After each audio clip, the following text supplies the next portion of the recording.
teams to feel valued and do their best work. In each episode, we explore the topics of diversity and inclusion, cultural change, and inclusive leadership development. For more information, visit our website at www.unlearninglabels.com. There you can read our blog articles, listen to previous episodes, and contact us to work with us directly.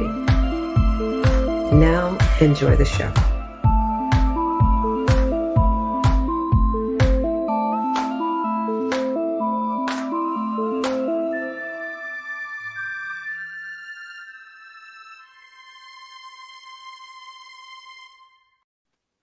Good morning, good afternoon, and good evening, wherever you are in the world. Thank you for joining us for another episode of the Unlearning Labels podcast. We're going to build on the conversation that we started last week. And before we jump into it, I want to introduce my co-host, Peter and Mira. They're the founders of The Mind Takeaway, a coaching and consulting company focusing on leadership development and facilitating regenerative business practices that foster inclusive company cultures. They work with individuals and teams bold enough to make lasting changes in their lives and regenerate rather than sustain outdated business practices. And I am Cordelia Gaffar. I'm the creator of the Replenish Me process, which is a self-leadership practice surrounding sustainable mindfulness. And it's highlighted in my most recent book, Detached Love, Transforming Your Heart so that you can transform your mind. And my coaching practice focuses on guiding leaders to use their darkest and most difficult emotions to embody success on a whole new level, to be present and powerful as the most relaxed humans in the room. And so together we create the Unlearning Labels podcast. That sounds beautiful. Yeah, you're so kind to read that out. Saves us doing it, right? I know. Like next time we'll share it. So today, yeah, tell us, what are we talking about, Mira? Yeah, okay. You put me on the spot. The Great Resignation, it seems to be a huge topic lately, and there's lots of people talking about it, and there is lots of, I think because we are talking about it so much, I think lots of leaders, managers, company owners, whoever's making decisions in the company are listening to what is being said outside, and I think applying maybe or maybe not, I don't know, things to their employees, to their companies, maybe making changes, but actually not really talking to their own people. I think we often make assumptions because we've read something, we've heard something, we think we know what is really going on. But so I think one of the reasons why we wanted to talk about it today is how to do it better, why is it happening, and what can we do about it? What do you think, Peter? Yeah, that makes sense to me. Yeah, what you both said, perfect. Now, in terms of the Great Resignation, I mean, I posted about it a couple of weeks ago, and it was a bit of a rant, if I'm honest, but I was also curious about what people are really thinking, because I was hearing a lot about it. And let's be honest, there's a lot of trendy labels put out there when something happens, and then people give it some traction or not. And I was thinking, is this really true? And it really is true from the data that we've gathered and, the research that the three of us have done, right? And yeah, on its simplest level, it's when people are marginalized or they're ignored. I mean, there's nothing worse than someone not listening to you. Because I know from my side, when I wasn't listened to by the leaders above me in certain, management roles that I was in, it was really challenging because you just feel undervalued. Even if that's not true, the shame of it is it doesn't cost money to go to your team and say, how are you doing? I hear you, I see you, I value you, I'm listening, what's going on? Warts and all, just tell me, let it out, and just facilitate that in meetings. And sadly, I just see that as a skill that's really underdeveloped and underutilized. And that's what you were saying, Miro, now Mm, that there's a lot of data gathered from outside and from consultancy companies and the like, and there's nothing wrong with that. But I see that, all of the answers are there with your people in the teams and the functions in the organization. You've just got to be bold enough and, be okay being vulnerable, because you're going to get a lot of feedback that, may or may not be true. And some of the things might be uncomfortable as a leader, as a leadership team, but it's better to be uncomfortable than have silence. And it's that silence, when the tumbleweed goes past, and then suddenly you see that lots of your top talent has just left the company. So let's go back a minute. Like, how, if that's the culture in companies currently, how would they go from being received that way by their employees to genuinely getting the trust of their employees that they have changed? We're changing the culture. mm, Like, how do you do that? mm. It's, well, we always say it's simple. It doesn't look simple. It doesn't feel simple. I think, when we look at the change of culture, it's a big thing. It's a whole company. It's everybody in the company. It looks like a huge task to be done, and it is. And that's why you can't do it all at once. You need to start somewhere, and they take it step by step. But it's always a good way to start from listening, start from being comfortable. So managers, leaders, people in charge need to get comfortable. First of all, they need to find time to sit and listen. And I think that's one of the big problems today is we don't have time for that. We need to do this, and we have to hustle, and we have to do that. And so nobody really finds time to give to another person. But time is money. Time is a big thing.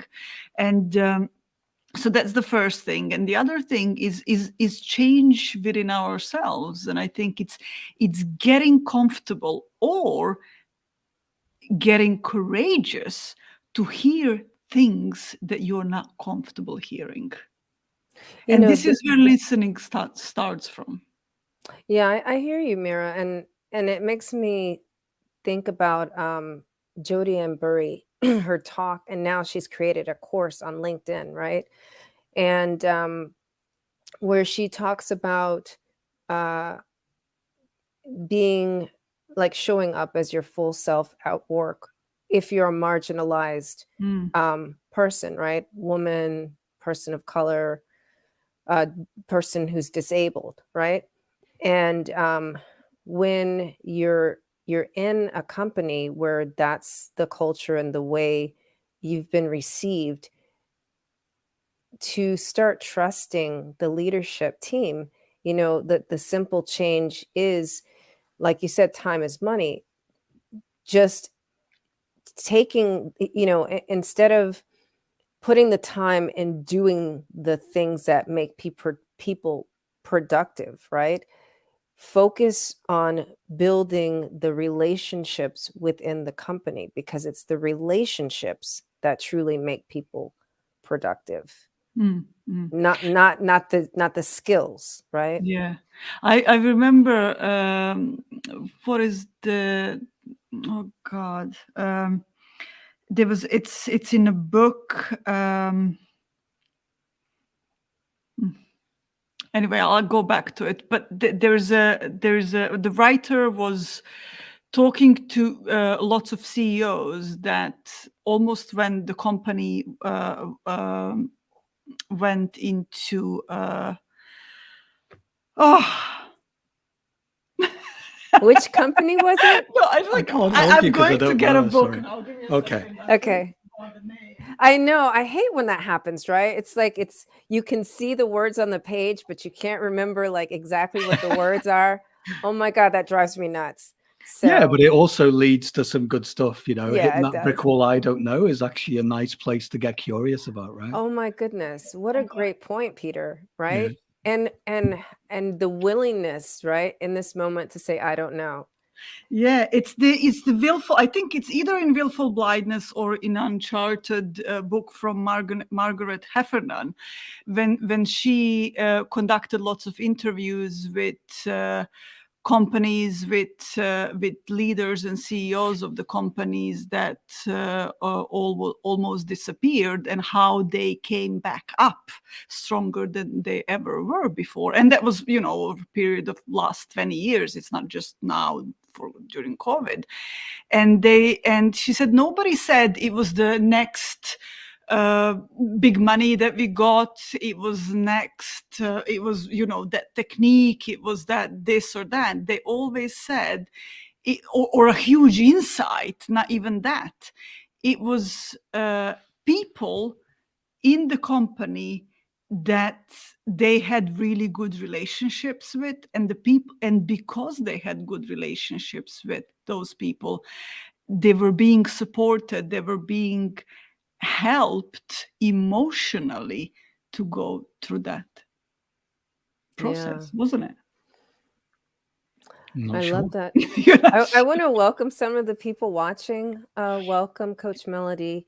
And so she's saying that making time is one of the things she helps companies implement. So thank you for joining us, and I'm happy you're here. So maybe you can, share some insights or um, ask some really good questions. And hello, Lillian on Facebook. Thank you for joining us. So I know that Melody is in the United States and Lillian is in Switzerland. So yeah, she's in your time zone. Thank you for joining, ladies. So this is an opportunity, Mira, that you're again building on having those relationships. It takes time, Mm, but making the time to take the time is what matters. Well, yeah, I want to talk about that because the reason I said I'm not sure, because I want people to be curious about it. It's okay as talking about that and build and cultivate better relationships and all of that stuff. But if you're not a decision maker, if you're not a people manager, mm, that can actually be quite difficult. So you can maybe make friends with your team and people outside, and it's good to network, right? But you also need to be given enough wiggle room to actually do that, right? And this is what we're pointing to. The more people we speak to, and all of the research and data that's come out of this so-called Great Resignation, is that people are not allowed to. It's almost like companies. I mean, we touched on this before. Empowerment, right? It's as if leaders believe that they have to give permission before people are empowered. But the way I looked at it in my career is if I recruited someone or they joined my team, I just made sure that I instilled in them day in, day out, and I kept gently, lovingly reminding them that they've got full autonomy. Just because I'm the boss doesn't mean to say you can't have a say, that you can't, create ideas, you can't do your best work. You're free to do that. I trust you. I've got your back. But there's one thing saying it initially, it requires a lot of love and attention, a lot of patience, but crucially, you need to then earn the trust of your people. mm, And what I see, the crux of the biggest issue that in all of the work, correct me if I'm wrong, that we do with leaders or leadership teams is that they're really uncomfortable and don't know how to build trust. mm, And it's amazing when you think about it, because they've got where they are in their careers and they've got really successful. So they've been able to build trust individually or in certain groups have got them to where they're at. But when it comes to being a CEO of an organization, or you're a director or a country leader or whatever, it seems that in our work we've seen people struggle with it quite often, and they seem to forget some of the building blocks that got them where they are. yeah, yeah. I'm wondering though, Peter, is it that they got where they were because they built trust, or it was an assumption of their capabilities again, right? Because this focus on soft skills and relationship building, I dare say, is new, Mm, right? And before it was more about how much of a robot you are, right? Yeah, Like how much FaceTime you put in the office, right? for And sure. that's really historically the way people have been going to the top, right? Well, yeah, I mean, there'll be some that definitely I Yeah. would totally agree. There are people that we've met and we've been, wow, they just naturally cultivate the super connectors, but they're not doing it from a salesy, fake point, because you can only get yourself so far with that, right? People spot it a mile off. It's repulsive, right? But yeah, what you're pointing at, Cordelia, it's dead right. We talk about this. So thank you for bringing that up, because a lot of the times people who are efficient, machines, drones, worker bots, not to be horrible, but they're really good at the entry level stuff. And then what makes sense for the people above them, the people managers, the leaders, they're like, oh, they're super efficient, so therefore Mm. they're going to make a great leader. And Yeah. actually, it's far from the truth. And quite often, it's always a problem, because people then don't get supported in the soft skills that you're pointing to, Cordelia. Like, how do you build trust? How do you really listen to understand? How do you create safe spaces where everyone feels like they're part of the team? And also, crucially, how do you collaborate? Because for me, being a leader, I'm not an oracle. I can't do everything. My best work is when I'm throwing it back to the team in a loving way and saying, right, let's work on this together. I trust you, because I can't always pull it out of the bag, but I think collectively we'll find the idea together. Mm. And quite often when I tried to pressure myself and I didn't share it with my team, it was horrible. The pressure I put on myself, thinking that I had to have the answer. I soon learned that that wasn't it, right? Because it's just too much to carry around. It's like carrying a load of bricks on your back. Mm. You're You're both very thinking. quiet, No, reflective. because Yeah. I No, see Mira thinking. I was like, I'm not going to say anything because we're about to be wowed. to come with a great quote. No, I was thinking about those questions that we got, and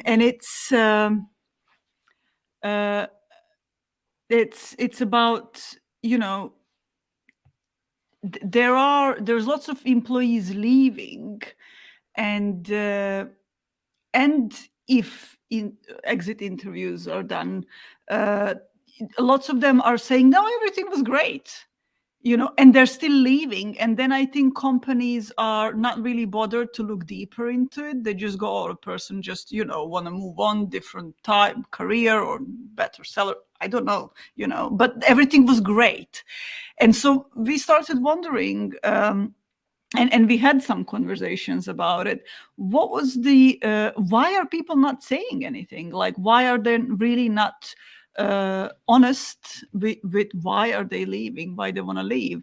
And what came up was that they're not feeling safe to say so, even though they are leaving. They didn't feel safe before that, and now it's like, what's the point? So they're not being heard, they're not being valued. But If why that is, though?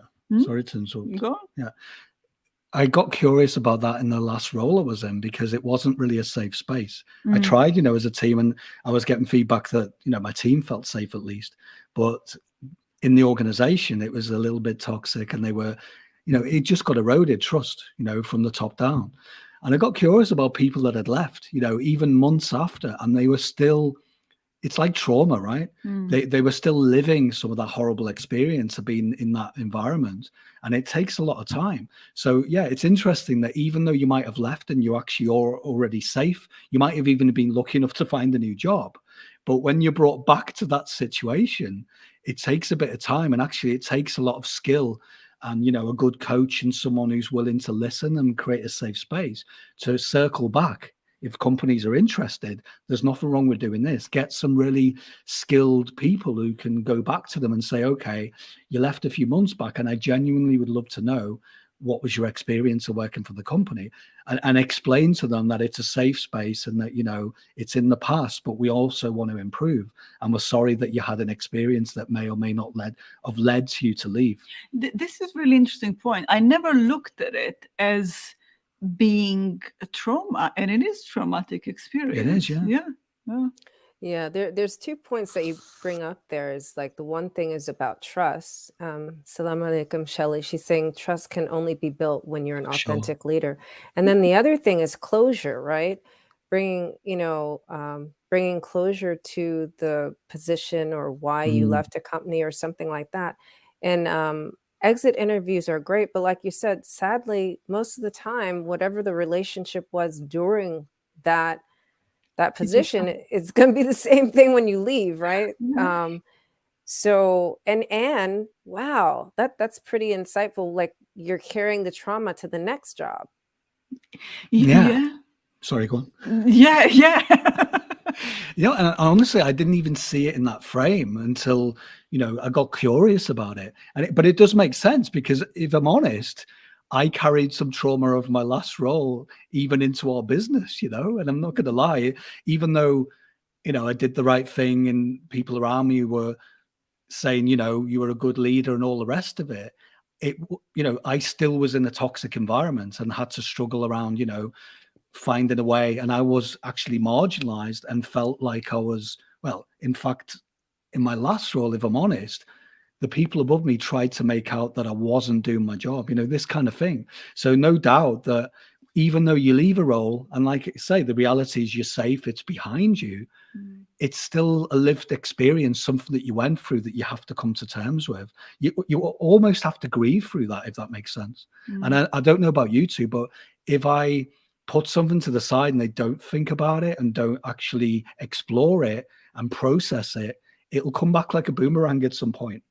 It's a great point, and I think, I mean, this could be a tip for people that are leaving jobs because they're not happy where they are, is to actually reflect and learn certain things and see what they can do differently in their next role. What are their blind spots? What worked and what didn't, so they don't bring the same thing into a next role. Because it's like, when I look at it, it's like relationships, Yeah, I you was will just going to say that. you will constantly be dating same person over and over again until you solve some stuff.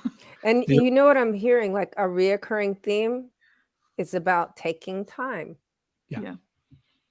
Yeah. I mean, it's the giving yourself the gift of time and the self-care, and also knowing that if you're in a position of authority, a leader, a people manager, whatever, you need to give your team the gift of time. Because if you want them to trust you, if you want your team to genuinely feel safe and do their best work, the only way that works is given each individual enough time where you can actually explore stuff together, look in, check in on them about the needs and wants. And Mira and I were talking about this with, I can't remember who it was, Mira, but quite often people think they need to discuss business and work 24/7. But honestly, as a leader, my experience was the more that in one-to-ones where I just had the person, I created a safe space and I said, okay, we'll get on to the nitty gritty and stats and KPIs and, performance. But how are you? How's your family? I know that you're doing music as a hobby. How's that going?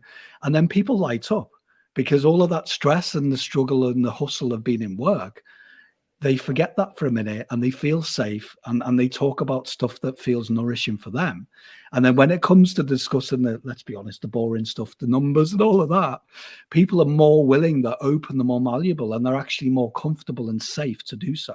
And it's amazing how many leaders just, it eludes them. They feel, and I understand, I'm not judging. I know the pressure because I was in roles for 20 years. The pressure of thinking that you can't talk about humanity, human things. How's your daughter? How's your son? How's your wife? And you have to be forced to talk about, oh, well, you're not performing. Let's talk about statistical information. Yeah. And then they wonder why people go off the boil and can't really perform, Yeah, you can't just go straight into that. You need to build a relationship in order to actually get any valuable movement in performance. You cannot just talk about numbers without actually getting into connection with that person. And so yeah. And if you don't have trust, you're just going to get yes, no, and it's going to be a very It's all short great, just leave me conversation, alone. and it happens. And I've put my foot in it when I was a young leader, because it was uncomfortable situations because I wasn't paying enough love, care, and attention or listening to my individual team people. So when it came to having an actual discussion about performance, people were just like, yes, no. I don't know. There is another thing though that just crossed my mind. I spent so when I was building the rehab center years ago, I spent lots of time on the beginning, lots of time with a small team. And we spent lots of time together because we were doing stuff together and developing it, and it was lots of groundwork to be done. And so I've spent some time outside the office, but a lot of the time I was in the office, and it wasn't like, oh, I had my office on a closed door. We were always together and talking about stuff. And I thought that was a quality time spent with my people at the time.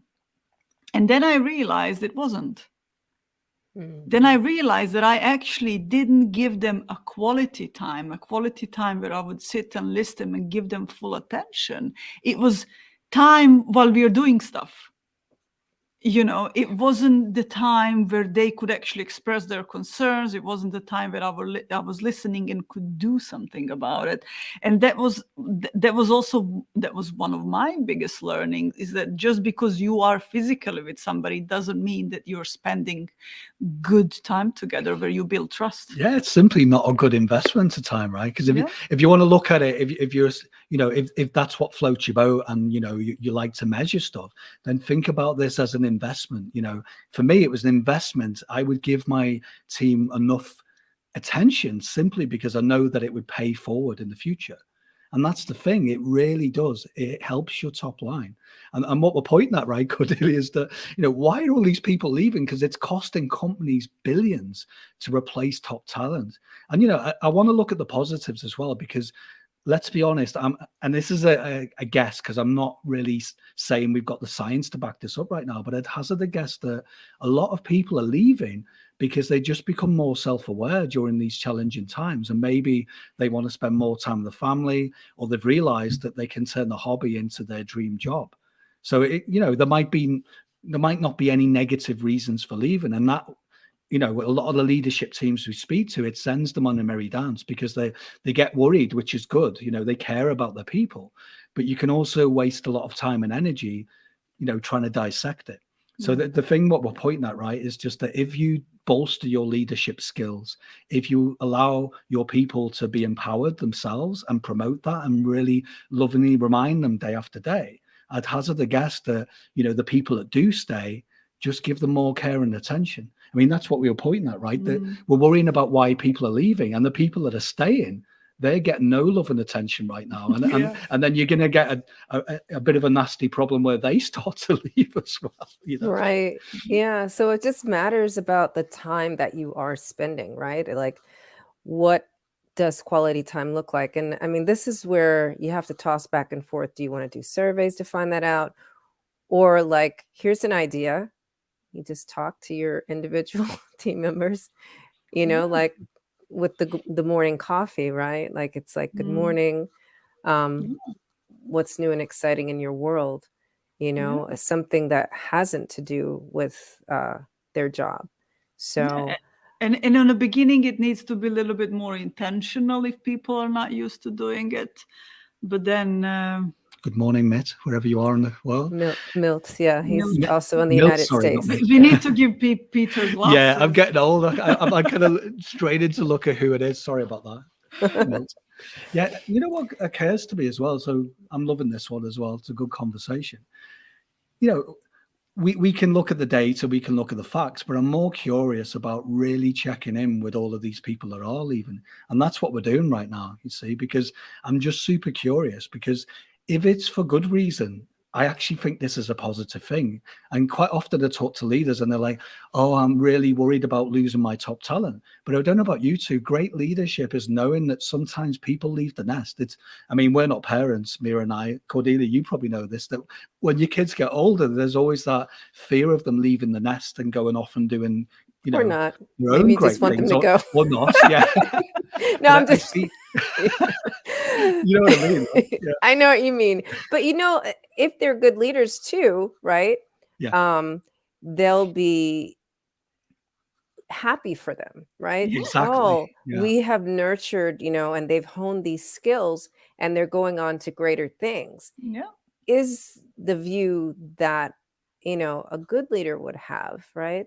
Not saying that you're a bad leader if you're like worried that Mm. they're Mm. leaving, you But know, that, but if you have that relationship that you're building with your team in general, even if your top talent goes, you should know that they were mentoring, right? If you're fostering a culture of Mm. mentoring, they would have been mentoring someone to fill in their Yeah. space behind them. So, like, Mm. is it something to worry about or is it something to be happy about? So, that's really what I Yeah. was saying when I was like, I don't care if my kids leave, because Yeah. I feel like they're going on to greater things. Exactly. And I'll be honest, I used to worry about it as a leader, but Mira can back me up on this.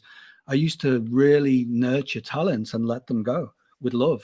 And I Mm. was super excited, but also scared in the short term because I'd be like, right, who's next? But Mm. it's all about succession planning. I know Mm. when people talk about that, it becomes really like tight and official, but it just simply means, again, giving equal care and attention, not just to your top performers, not to your middle ones, not to the bottom, giving everyone the same opportunities. And then again, it isn't that easy. It's bolstering those skills as a leader and constantly learning as a people manager. Mm. How do you get those people at the bottom who are, struggling and lovingly bring them back up to the greatness? Mm. Yeah. I was just making notes in the in the Yeah, I can chat, see so that. that was me. This is where succession planning matters, But right? but it does matter, right? Because Yeah. if you're really worried about losing all of your top people, maybe you need to get curious about why that is. Are you actually not giving care and attention to other people in your team and your department and your organization? And quite often, this is what we find, Mm. right?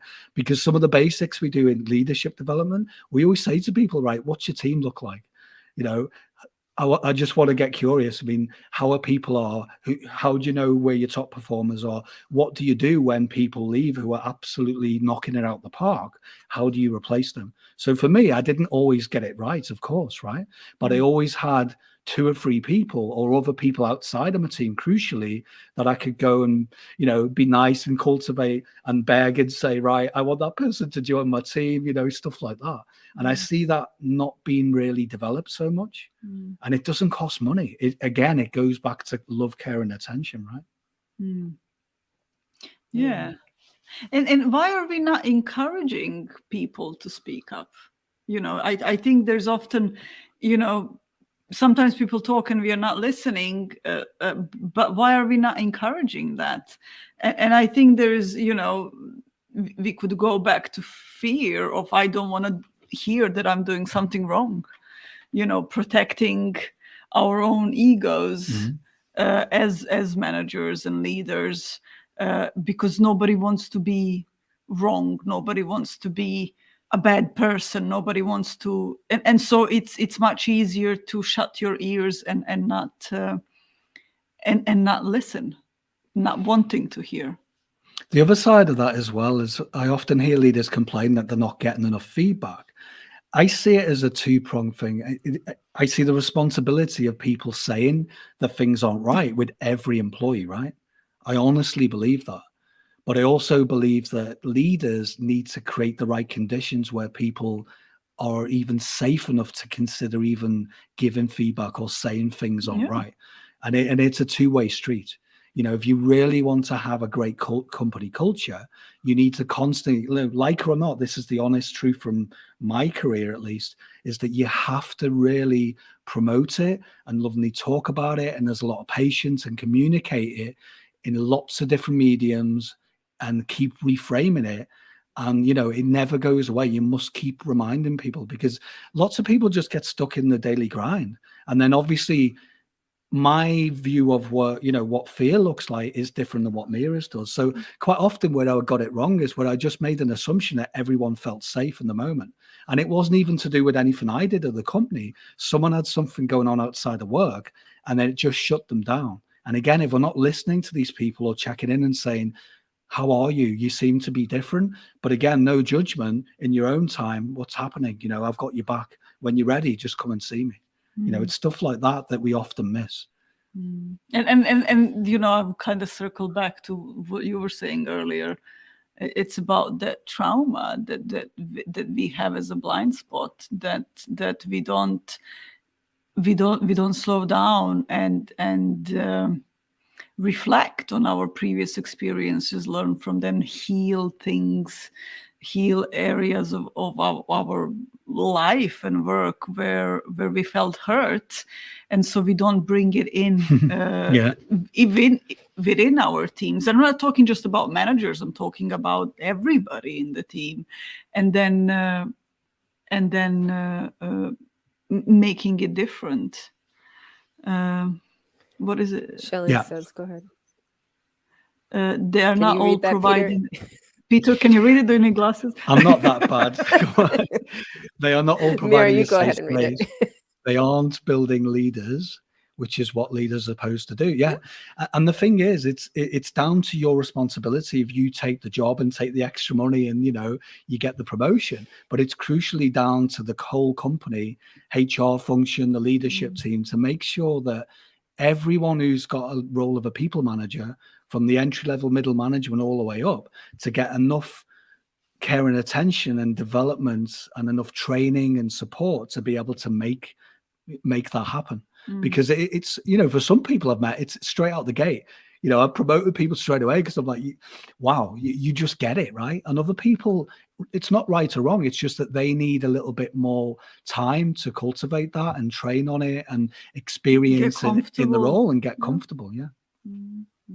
Yeah, leadership development is not just for top executive leaders. No. Leadership development should be for absolutely everyone, because they are the ones talking to everybody else. When we have just top level leaders, they only communicate with people just around in their circle. They really rarely communicate with the rest of the employees. So you need to have the other managers trained and developed, not so much trained, but developed as leaders, to be able to share that same message and that, contribute to the culture. Well, it goes back to succession planning again. I know I keep pushing this point, but if you start to offer even basic leadership skills to the core people in the company at entry level, guess what? They start to become their own self leaders, and it saves you a lot more time and hassle. And I'd hazard a guess that you'll get more people in that middle to top talent who are then ready to cultivate and train and get, further down the line to becoming your next leaders in the future. And that's it. It's just getting people to be aspiring leaders. And just to be clear, not everyone wants to be a leader. I've worked with people for years, are wonderful people, absolutely amazing what they do, but they didn't want to go in that direction, and that's okay too. But just to give people enough options, that's the thing. We need to give more people enough options and autonomy. And then, that's the kind of things that stop people leaving and going somewhere else. And we've also heard of managers pushing good members of their team to be leaders, even if they didn't want to. That's also not listening. And it's learning. I mean, I've been guilty of it, if I'm honest, in the past, because I was just so excited for the person that they were doing a great job. And actually, they did develop the right skills to be able to do it. But again, it's really ultimately a choice. And as soon as I learned that that person wasn't really comfortable and wanted to do something else, I stopped. And it's quite often that leaders don't. And then some people just get bullied into the role.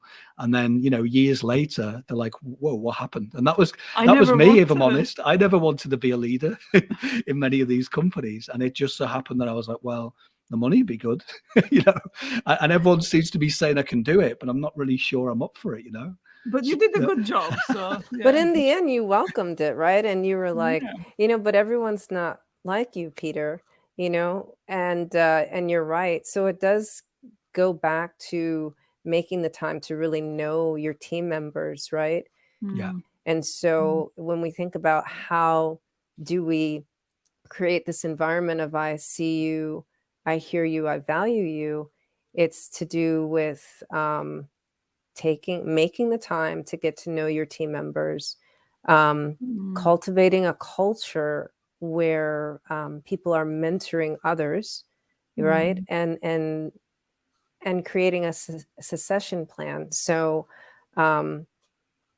I think that's something that could keep companies ahead of the Great Resignation, and instead of making it something to be afraid of, make it Or something to ignoring it. welcome or ignoring it. Yeah, this is Mm, something to be welcomed. And in future, maybe by doing this, like the employees will tell the truth in those exit interviews. I know yeah. I did. I was one of those employees where they're like, okay, so Cordelia, why are you leaving? Okay, Yeah. let me Yeah, tell tell it. you. You know what? I didn't even get one because they were so scared of the truth because they knew how super director was. So I didn't even get one. And it's a shame because I circle back to other colleagues and that's I won't name the company. People could guess anyway. And and I was curious about what was going on, and I told other people, even more senior up the chain, and they were really shocked, and they said it was a real shame that no one had actually allowed you to actually give that feedback. And this is the thing, right or wrong, regardless, forget the reasons why people leave. There needs to be a documented exit out.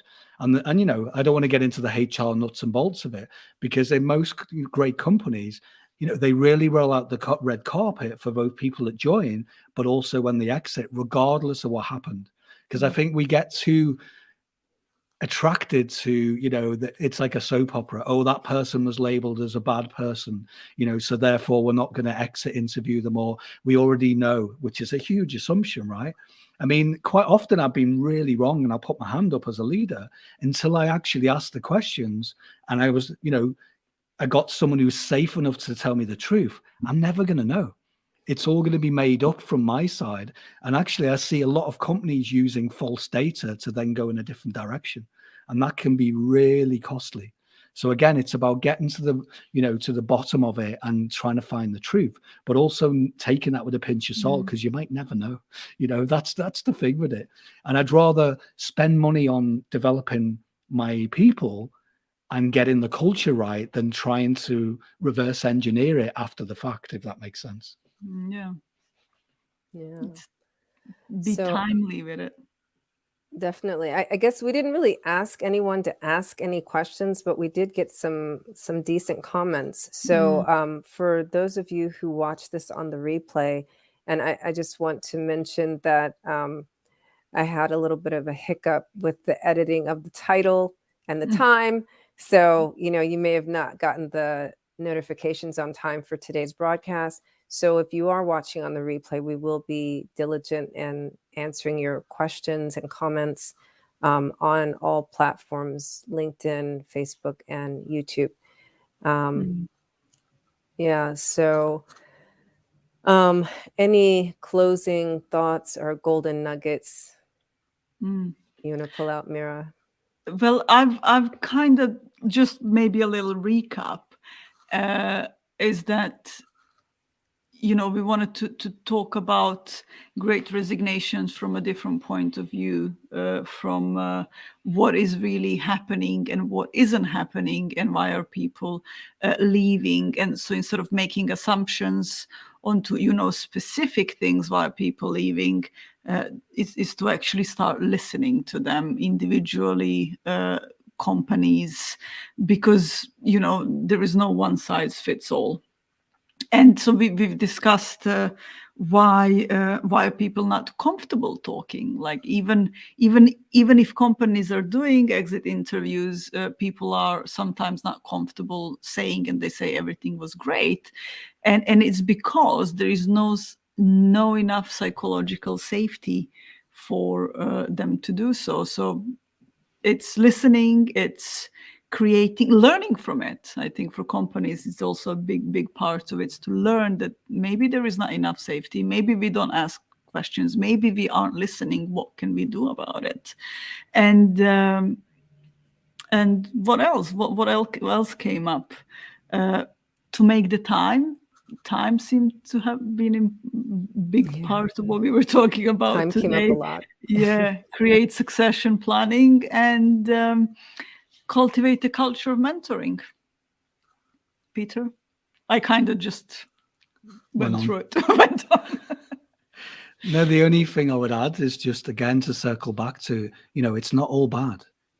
I actually see top talent leaving if they've had a good experience, and quite often, I've built amazing relationships and have a good network because I actually let people go with love. And I was like, good luck, genuinely check in. I still see these as friends, and I see them as allies. And quite often people could go back to good companies. I've seen people go off, travel the world, come back after a couple of years fresh and ready to go into a new role and go back to the same company.